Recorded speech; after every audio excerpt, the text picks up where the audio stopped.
प्रभु यीशु मसीह के मधुर एवं प्रिय नाम में आप सबों को शालोम। आज के मनन के लिए जो मैंने पाठ लिया है वो है योएल नबी की किताब।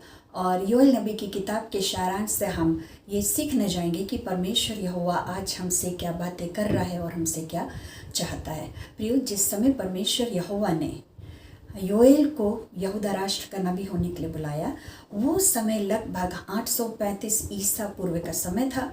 और उस समय 7 वर्षीय योआश राजा अपने सिंहासन पर बैठा था। क्योंकि वो माइनर था, इसलिए उसके वयस के होने तक याजक यहोयादा ने शासनकाल को संभाला। प्रियो, योएल के पिता का नाम पतूएल था। और योएल शब्द जो है वो एक हिब्रू शब्द है और इसका अर्थ होता है यहोवा ही प्रभु है। जिस समय परमेश्वर यहोवा ने योएल को यहूदा राष्ट्र का नबी होने के लिए बुलाया, उस समय यहूदा राष्ट्र जो था वो बहुत ज़्यादा आर्थिक रूप से कमज़ोर था। उसके साथ ही साथ टिड्डियों की महामारी के कारण पूरा राष्ट्र जो था वो पूरा नष्ट हो चुका था। और इन सब बातों को योएल नबी ने देखा। प्रियो, टिड्डियाँ यहूदा के राष्ट्र में क्यों परमेश्वर ने भेजा और क्यों उस राष्ट्र का नाश करवाया। हम देखते हैं, वचन में पढ़ते हैं दूसरा इतिहास उसके 24वें अध्याय में परमेश्वर का वचन वहाँ हमें ये बताता है कि जब तक यहोयादा याजक जिंदा था तब तक योआश ने वो किया जो परमेश्वर की दृष्टि में अच्छा था।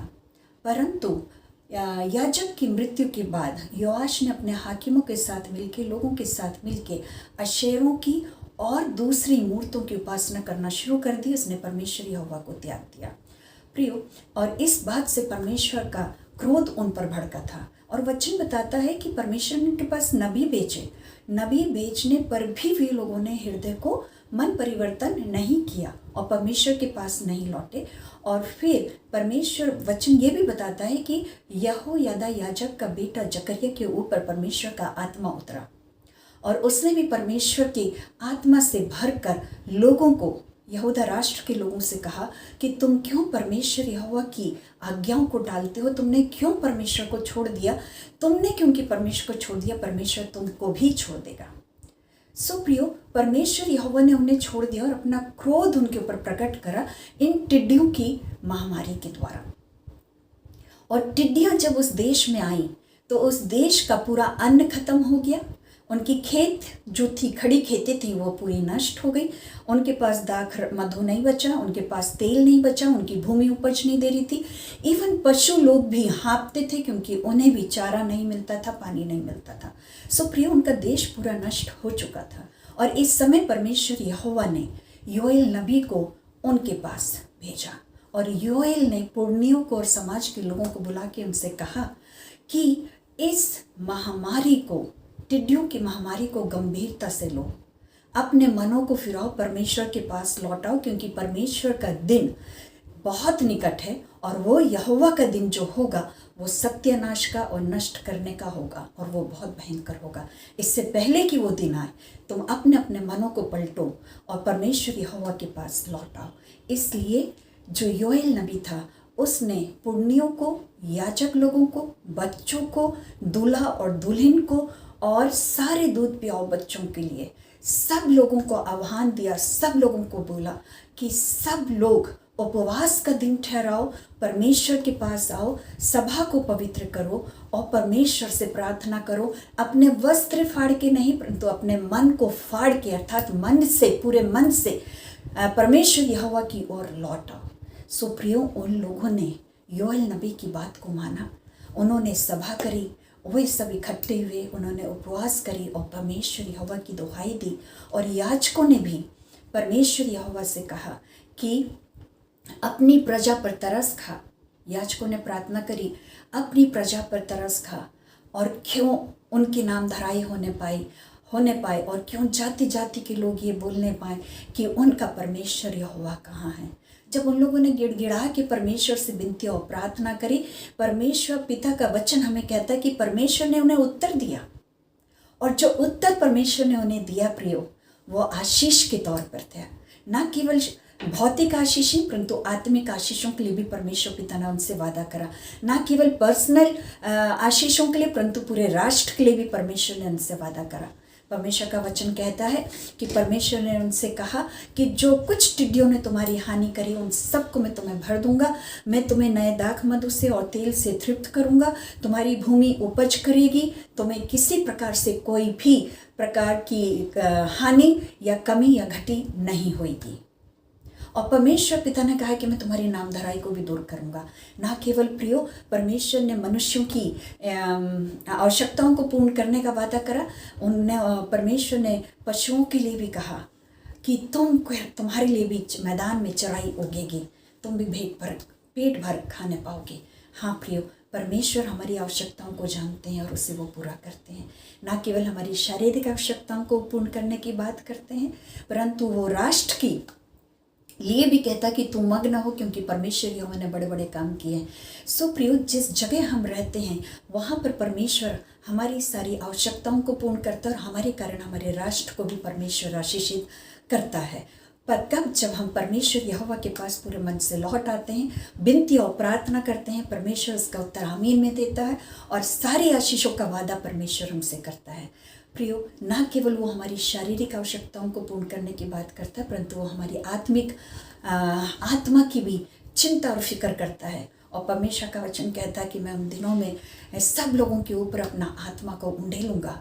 परमेश्वर अपने आत्मा को पुण्यों के ऊपर उंडेलेंगे। परमेश्वर कहता है कि तुम्हारे जवान जो हैं वो भविष्यवाणियाँ करेंगे, बेटे और बेटियां भविष्यवाणियाँ करेंगी, जो पुण्य है वो स्वप्न देखेंगे। तुम्हारे दास और दासियों पर भी मैं क्या करूँगा? अपना आत्मा को उंडेलूंगा।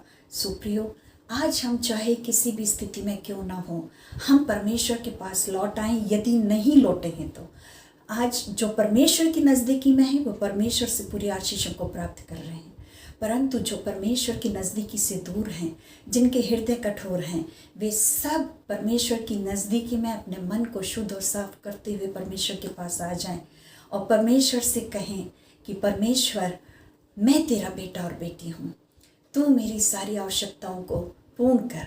परमेश्वर कहेगा मैं तेरी सारी आवश्यकताओं को पूर्ण करूँगा। ना केवल तेरी, तेरे परिवार की, तेरे समाज की, तेरे राष्ट्र की, सबको मैं आशीषित करने जा रहा हूँ। और ना केवल शारीरिक आवश्यकताओं से मैं भरूंगा, परंतु तुम्हें, तुम्हारे परिवार के लोगों को, तुम्हारे समाज के लोगों को, तुम्हारे देश के लोगों को भी मैं पवित्र आत्मा से मैं भरूंगा। प्रिय, प्रभु यीशु मसीह के स्वर्गारोहण के बाद प्रभु यीशु मसीह ने स्वर्गारोहण से पहले उनसे कहा था कि यरूशलेम को मत छोड़ना और यरूशलेम में ठहरे रहना। और जब प्रभु यीशु मसीह का स्वर्गारोहण हो गया, उस समय प्रभु यीशु मसीह के चेले ऊपरी कोठरी में जब वो लौलीन होकर विनती और प्रार्थना कर रहे थे, वहाँ परमेश्वर का पवित्र आत्मा उंडला। और तब से लेके अभी तक परमेश्वर का पवित्र आत्मा सब लोगों के ऊपर उतरता है, चाहे वे बुजुर्ग हों, चाहे वो जवान बेटियों और बेटियां हों, चाहे वो दूध पियाओ बच्चे क्यों ना हो, सबके ऊपर परमेश्वर अपना आत्मा उंडेलता और अपने कार्यों को करवा रहा है, ताकि प्रभु यीशु मसीह के दोबारा आगमन के लिए ये संसार क्या होने पाए, तैयार होने पाए। सो प्रियो, परमेश्वर आज हम सबों को पवित्र आत्मा से की दुगनी आशीषों को आज वो हमें देने जा रहा है। वो अपनी पवित्र आत्मा के पूरे वरदानों से हमें भरने जा रहा है और हमसे अपनी बुलाहट के अनुसार कार्यों को करवाने जा रहा है। सो आइए हम अपने आप को तैयार करें, अपना पापों का पश्चाताप करें, अपनी पड़ती भूमि को जोतें और प्रभु के पास आएँ और प्रभु से कहें, प्रभु हम तेरे पास आ गए। प्रियो, प्रभु का वादा है कि वो हमें आशीषें ही आशीष देगा, वो हमें दंड नहीं देगा। पर हाँ, परमेश्वर का वचन ये भी कहता है कि वो जाति जाति का न्याय करेगा और अपने लोगों को आशीषित करेगा। जिन लोगों ने यरूशलेम वासियों को और यहूदा राष्ट्र के लोगों को सताया था, उनके लिए परमेश्वर का वचन कहता है कि वो उन्हें यहोशापात की तराई में लेके जाएगा, वहाँ उन्हें इकट्ठा करेगा और वहाँ उनसे मुकदमा लड़ेगा। यहोवा के दिन के आने से पहले परमेश्वर उन लोगों से जिन्होंने उन्हें सताया था क्या करेगा, उनका मुकदमा लड़ेगा। प्रियो, आज के समय में हमें भी यदि सताव आता है तो हमें उनसे लड़ने की आवश्यकता नहीं है, क्योंकि हमारा मुकदमा हमारा परमेश्वर यहोवा ही लड़ेगा। हमें केवल परमेश्वर पे विश्वास रखना है, परमेश्वर की उपस्थिति में रहना है, अपने विश्वास में दृढ़ बने रहना है, ताकि हम परमेश्वर के साथ, उसके बेटे के साथ हम दोबारा बादलों पर उठा लिए जाएं। हम देखते हैं परमेश्वर का वचन कहता है कि जितने भी लोग हैं, जब परमेश्वर का यहोवा का दिन के आने से पहले जो है, उस समय सूर्य और चंद्रमा अपना प्रकाश नहीं देंगे, है ना। चंद्रमा रक्त जैसा हो जाएगा, सूर्य अंधियारा हो जाएगा और तारे भी अपना प्रकाश नहीं देंगे। और उस समय वचन कहता है कि जितने लोग परमेश्वर से प्रार्थना करेंगे उनको परमेश्वर छुटकारा देगा और उनका उद्धार करेगा और परमेश्वर उन्हें आशीषित करेगा। उन सबको परमेश्वर, है ना, इज़राइल राष्ट्र में, यरूशलेम में बटोर लेगा। परमेश्वर का वचन कहता है कि परमेश्वर सियोन से गरजेगा। परमेश्वर का वचन ये भी कहता है कि परमेश्वर सदा सियोन पर्वत पर निवास किए रहता है। सो प्रियो, परमेश्वर, और वचन ने ये भी कहा, वचन ये भी कहता है कि परमेश्वर जो है वो यरूशलेम वासियों के लिए, यहूदा वासियों के लिए वो उनका गढ़ है, वो उनकी शरण स्थान है। आज हमारे लिए भी हमारा परमेश्वर यहोवा हमारा गढ़ है, हमारा शरण स्थान है। वो भी हमें अपने खत्तों में बटोर लेगा। प्रियो, जब हम परमेश्वर पर विश्वास करते हैं, प्रभु यीशु मसीह पर विश्वास करते हैं, तो प्रभु के दोबारा आगमन के समय, खेती की कटनी के समय परमेश्वर हमें अपने खत्तों में बटोर लेगा और हमें भी नए यरूशलेम में प्रवेश कराएगा। प्रियो, आज का वचन हमसे यही कहता है कि यदि हम परमेश्वर की नज़दीकी में नहीं हैं, परमेश्वर से दूरी हैं, तो परमेश्वर का प्रकोप हम पर पड़ता है और हम विपत्तियों में पड़ते हैं। इससे पहले कि हम विपत्तियों में पड़ें या परमेश्वर का वो भयानक दिन आए, उससे पहले हम पश्चाताप करें और परमेश्वर की नज़दीकी में आए। परमेश्वर हमें अपने बेटे और बेटियां स्वीकार करेगा, हमारी सारी आवश्यकताओं को पूर्ण करेगा। वो हमें अपनी पवित्र आत्मा से भरेगा, हमें प्रभु यीशु मसीह के दोबारा आगमन के लिए तैयार करेगा और हमें भी अपने नए यरूशलेम में आने के योग्य बनाएगा और हमें भी अपने दोबारा आगमन के समय अपने साथ बादलों पर उठा लेगा और हम सब प्रभु के साथ बादलों पर, परमेश्वर के पुत्र हमारे उद्धारकर्ता प्रभु यीशु मसीह के साथ बादलों पर उठाए जाएंगे और प्रभु यीशु मसीह से बातचीत करेंगे और फिर हम नए यरूशलेम में परमेश्वर के साथ निवास करने पाएंगे।